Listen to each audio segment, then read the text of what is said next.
అందరికీ నమస్తే. నేను మీ తిరుపతి. తెలంగాణ ముఖ్యమంత్రి రేవంత్ రెడ్డి గారి పైన కాంగ్రెస్ పార్టీకి సంబంధించినటువంటి మంత్రులు, సీనియర్ లీడర్లు సీరియస్ అవుతున్నారనే చర్చ సోషల్ మీడియాలో పెద్ద ఎత్తున దుమారం రేగుతున్నది. సో ముఖ్యమంత్రి రేవంత్ రెడ్డి వ్యవహార శైలి, రేవంత్ రెడ్డికి సంబంధించినటువంటి పర్ఫార్మెన్సు, రేవంత్ రెడ్డి ఒంటెత్తిపోకడ కొంత కాంగ్రెస్ పార్టీలో ఇబ్బంది కలుగుతున్నది.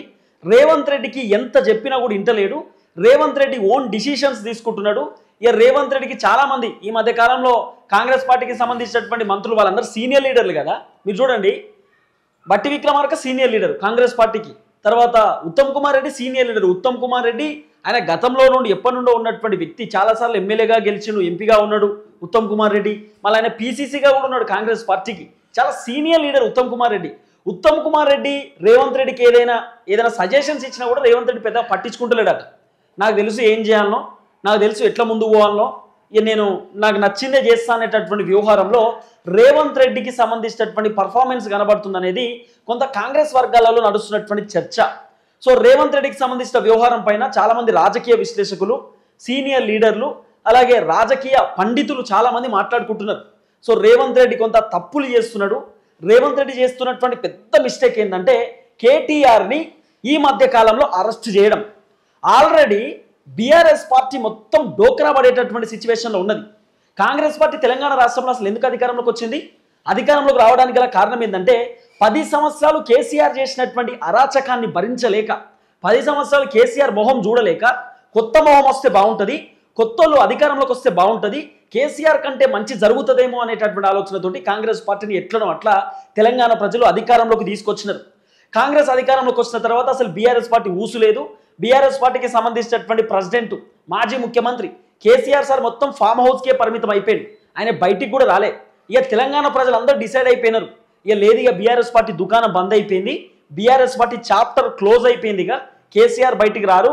ఈ తర్వాత బీఆర్ఎస్లో ఉన్నటువంటి ఎమ్మెల్యేలు కూడా అందరూ కాంగ్రెస్ పార్టీలోకి వెళ్ళిపోతారు. ఆల్రెడీ 39 మంది ఎమ్మెల్యేల దాంట్లో 10 మంది ఎమ్మెల్యేలు ఆల్రెడీ పార్టీలు మారారు కదా, వెళ్ళిపోయినారు కదా పార్టీలు మారి. ఇక మిగతా ఉన్నటువంటి వ్యక్తులు కూడా అందరూ పార్టీలు మారుతారు అనేటటువంటి ఒక వ్యవహారంలో కూడా ఒక చర్చ నడుస్తుంటుండే. కానీ సీన్ మొత్తం ఇప్పుడు రివర్స్ అయిపోయింది. అసలు బీఆర్ఎస్ పార్టీయే లేదు తెలంగాణలో, అయిపోయింది, ఇక పండుకున్నది పార్టీ, కేసీఆర్ ఫామ్ హౌస్కే పరిమితం అయిపోయిండు అని చెప్పినటువంటి పార్టీ ఒకేసారి ఉవ్వెత్తున పైకి లేచింది. బీఆర్ఎస్ పార్టీ మళ్ళీ తెలంగాణ రాష్ట్రంలో పెద్ద చర్చ కావడానికి గల కారణం ఏంది? ముఖ్యమంత్రి రేవంత్ రెడ్డి వ్యవహార శైలి, రేవంత్ రెడ్డికి సంబంధించినటువంటి ఒంటెత్తి పోకడ. రేవంత్ రెడ్డి అసలు బీఆర్ఎస్ పార్టీ గురించి డిస్కస్ చేయకపోతే, మాట్లాడకపోతే పబ్లిక్ కూడా సైలెన్స్ ఉంటారు కదా. పబ్లిక్ వచ్చినటువంటి బాధ ఏమున్నది? ఆల్రెడీ కేటీఆర్ ఆయన పని ఆయన ఏదో చేసుకుంటున్నాడు, ప్రభుత్వాన్ని ప్రశ్నిస్తున్నాడు, ప్రభుత్వాన్ని క్వశ్చన్ చేస్తున్నాడు, ఆయన ఏదో చేస్తున్నాడు. కేటీఆర్ను పెద్దగా పట్టించుకునేటటువంటి సిచ్యువేషన్ కూడా లేకపోతుండే.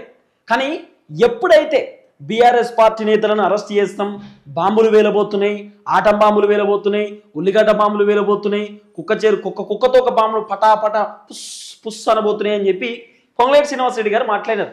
అసలు ఈ కేటీఆర్ ప్రస్తావన తీసింది ఎవరు తీసిరు? రెవెన్యూ శాఖ మంత్రి పొంగులేటి శ్రీనివాసరెడ్డి తీసింది. పొంగులేటి శ్రీనివాసరెడ్డి ఈ ఆటం బాంబుల గురించి మాట్లాడడానికి కారణం, అసలు పొంగులేటి మాటల వెనకాల ఉన్నదే రేవంత్ రెడ్డి అనేది కొంత సోషల్ మీడియాలో నడుస్తున్నటువంటి చర్చ. చాలామంది సీనియర్ జర్నలిస్టులు కూడా విశ్లేషిస్తున్నారు.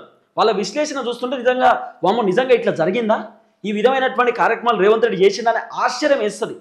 సో రేవంత్ రెడ్డి పొంగులేటికి చెప్పినట్ట, మీరు దక్షిణ కొరియా వేరు కదా, అక్కడ మూసి చూసిరు కదా, ఆ ముచ్చట పబ్లిక్ మర్చిపోవాలంటే, ఆ ముచ్చట పబ్లిక్ అడగొద్దంటే మీరు చేయాల్సింది ఏంది?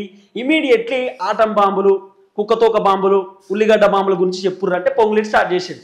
బీఆర్ఎస్ పార్టీకి సంబంధించిన నేతలు 8 మంది అరెస్ట్ అవుతారు, కేటీఆర్ని తీసుకుపోయి లోపల పెడతాం, ఇవన్నీ పెద్ద ఎత్తున చర్చ నడిచినాయి.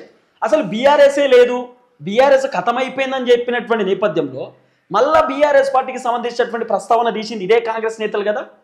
అసలు ఈ కేటీఆర్ అరెస్ట్ అనేటటువంటి అంశము వాస్తవానికి చెప్పాలంటే కాంగ్రెస్లో ఉన్నటువంటి సీనియర్ లీడర్లకు ఇష్టం లేదట. ఎందుకు కాంగ్రెస్లో ఉన్న సీనియర్ లీడర్లకు కేటీఆర్ అరెస్ట్ ఇష్టం లేదంటే, ఇప్పుడు కేటీఆర్ను ఫేమస్ అయినట్టు అవుతుంది. ఇప్పుడు పుసుక్కున కేటీఆర్ని తీసుకుపోయి జైల్లో పెట్టిరనుకో, కేటీఆర్ ఫేమస్ అయిపోయినట్టే కదా.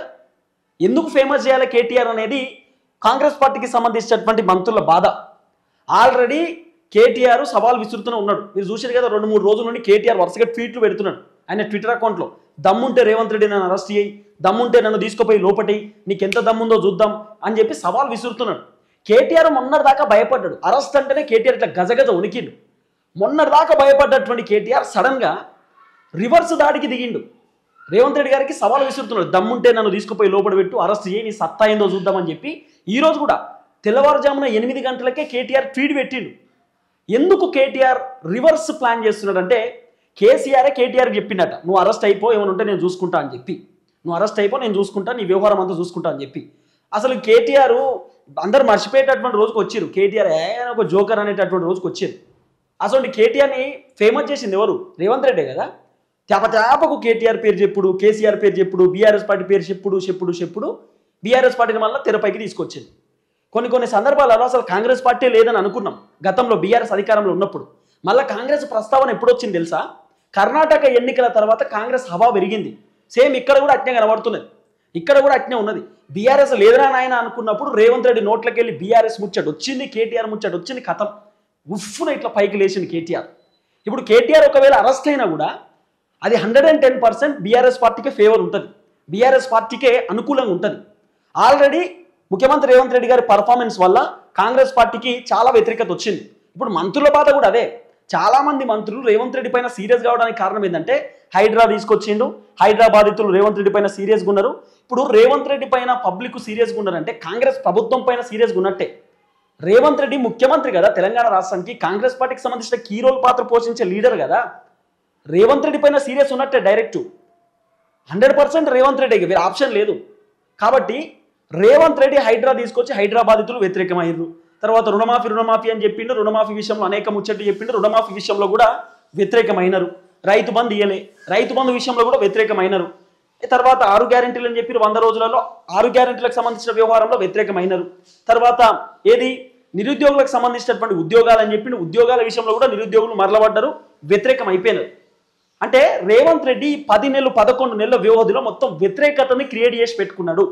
రేవంత్ రెడ్డి వల్ల కాంగ్రెస్ పార్టీకి కొంత చెడ్డ పేరు వస్తున్నది, కాంగ్రెస్ పార్టీ పరువు పోయేటటువంటి సిచ్యువేషన్ ఉన్నది. అయితే కేటీఆర్ని అరెస్ట్ చేయడం వల్ల ఎవరికి లాభం? ఎందుకు ఇప్పుడు అరెస్ట్ చేస్తున్నారు? ఇప్పుడు అవసరం లేదని చెప్పి కాంగ్రెస్ పార్టీ నేతలకు సంబంధించిన వర్షన్. రేవంత్ రెడ్డికి అనుకూలంగా ఉన్నటువంటి వాళ్ళు మాత్రం లేదు కేటీఆర్ని తీసుకుపోవాల్సిందే, ఒక్క రోజున కేటీఆర్ జైలు ఉండాలి, తీసుకుపోయి లోపడేయరి అని చెప్పి చెప్తున్నారు. కానీ సీనియర్ లీడర్ల బాధ ఏంటంటే, కేటీఆర్ని తీసుకుపోయి జైల్లో వేయడం వల్ల కాంగ్రెస్ పార్టీకి వచ్చే లాభం ఏంది? కాంగ్రెస్ పార్టీకి ఏమైనా లాభం ఉందా? కాంగ్రెస్ ప్రభుత్వానికి ఏమైనా మంచి పేరు వస్తుందా? ఇప్పుడు ఈ టైంలో కేటీఆర్ని తీసుకుపోయి జైల్లో పెడితే పబ్లిక్ ఏమనుకుంటారంటే, కేటీఆర్ రైతుల కోసం పోరాటం చేసినందుకు, కేసీఆర్ రైతుల కోసం మాట్లాడినందుకు కేసీఆర్ని తీసుకుపోయి జైల్లో పెట్టిరని పబ్లిక్ అనుకుంటారు కదా. లేకపోతే కేటీఆర్ హైదరాబాదితులకు అండగా ఉన్నందుకు కేటీఆర్ని తీసుకుపోయి జైల్లో పెట్టిరని అనుకుంటారు కదా. లేకపోతే కేటీఆర్ 6 గ్యారెంటీల గురించి కాంగ్రెస్ ప్రభుత్వాన్ని ప్రశ్నించినందుకు కేటీఆర్ని తీసుకుపోయి లోపల పెట్టిరని అనుకోవచ్చు కదా. అంటే కేటీఆర్కు పాజిటివ్ అవుతుంది, ఇక్కడ ఖచ్చితంగా కేటీఆర్ పాజిటివ్ అవుతుంది. కాబట్టి ఇప్పుడు అరెస్ట్ వద్దు, ఇప్పుడు అవసరం లేదు. నిజంగానే కేటీఆర్ తప్పు చేసిందని చెప్పి పకడ్బందీ కార్యక్రమాలు ఉంటే అప్పుడు చేద్దాం అనేది ప్రధానంగా వినబడుతున్న చర్చ. కావాలంటే నేను మీకు ఒక లెటర్ చూపిస్తా. ఈరోజు పట్నం నరేందర్ రెడ్డి ఒక సంచలనమైనటువంటి ఒక లెటర్ని తెరపైకి తీసుకొచ్చేటటువంటి ప్రయత్నం చేసిండు. ఆయన ఏమంటున్నాడంటే, ఎవరు? పట్నం మహేందర్ రెడ్డి, అసలు నేను కేటీఆర్ పేరు చెప్పలేదు, ఆ కన్ఫెక్షన్ స్టేట్మెంట్ రాంగ్, అది అసలు నేను ఆ ముచ్చటే మాట్లాడలేదని చెప్పి ఆయన మాట్లాడేటటువంటి ప్రయత్నం చేస్తున్నాడు. ఇగో నేను ఒకసారి మీకు ఈ ట్వీట్ చూపిస్తా, చూపిరి. ఆయన చెర్లపల్లి జైలు నుండి లెటర్ రాసిండు. ఆయన రాసినటువంటి లెటరు, ఇగో జైలర్ ఆఫీస్ నుండి ఒక లెటర్ వచ్చింది. ఆయన రాసినటువంటి లెటర్ కూడా ఇక మీరు చూడుని, ఆయన ఒక లెటర్ పంపించిండు. ఆయన ఏమంటున్నాడు, అసలు అది కాదు, అది ఎంత ఫేక్ న్యూస్ అని చెప్పి ఆయనే చెప్తున్నాడు. ఇది వచ్చేసరికి అల్ల అవుతుందేమో. ఇగో లెటరు ఆయనే పంపించిండు, వీళ్ళకి వచ్చిందా చూడు. ఇగో మీరు కావాలంటే, పట్నము నరేందర్ రెడ్డి ఆయనే రేవంత్ రెడ్డి పైన గతంలో పోటీ చేసి గెలిచింది కదా, మాజీ ఎమ్మెల్యేనే రాసిండు లేక. ఇదంతా ఉత్తకత్తనే ఎవరు చెప్పింది, ఇదంతా ఫేక్ ఎలిగేషను, మొత్తం పోలీసు వాళ్ళే కావాలని నన్ను ఏది పడుతుంది అడిగి నేనేం చెప్పలే, నా ముచ్చట్లో నేనున్న పోలీసు వాళ్ళే కావాలని ఇరికిస్తున్నారు నన్ను. మా భార్య వచ్చి చెప్పింది నాకు ములాఖత్కి వచ్చి, నువ్వు నిజంగా కేటీఆర్ పేరు చెప్పినవాట కదా, సోషల్ మీడియాలో ప్రచారం అవుతుందని చెప్పి మా భార్య చెప్పుడుతుంటే ఉలిక్కిపడ్డా.